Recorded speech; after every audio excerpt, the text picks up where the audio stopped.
weather is looking very wet. We've had some snow, slight drizzling. All right, that's it for our weather report. Back to you, Paul, with our special about biofuels.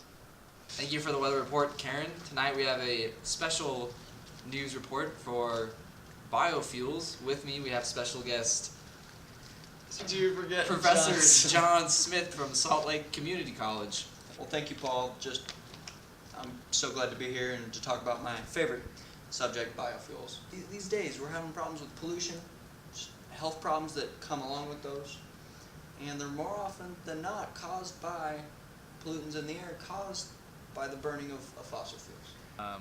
What exactly are biofuels? Well, biofuels are just fuels that you get from living organisms, more often than not, plants. The most common one that most people know about is, of course, maize or corn. So if fossil fuels are causing all these problems, why don't we just switch to biofuels and use those instead?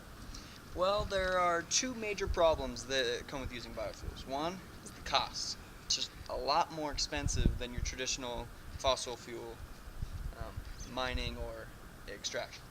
The other one is the matter of the food, because these biofuels, the crops that are needed to produce it, they take up land that could be used to farm food.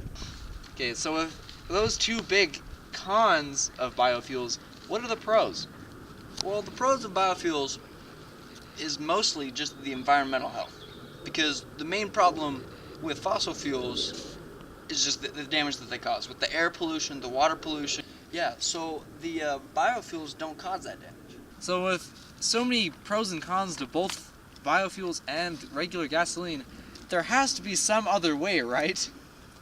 Well, recently, within the past about decade or so, there's been this new startup company called Tesla. You've probably heard of it. It's a major producer of all-electric cars and other vehicles, and also solar panels. And their cars, which use all electricity, remove that con of regular internal combustion engine vehicle, no emissions, and the performance is substantially better. Because there really aren't too many cons with it, other than the price up front, but you get that money back later, and there's less environmental cleanup.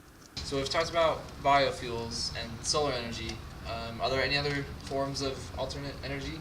There are, actually, and some that can be used in a lot more in America in order to make us less fossil fuel dependent and more able to produce clean energy. And those two are hydroelectric and wind power. Hydroelectric is just your standard, you'll see them in dams, you see them in the Hoover Dam and all that.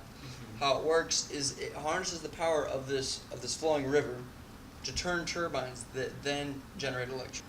And so you basically use something that's already there. And the same thing goes for wind, only it's air that's flowing, not water.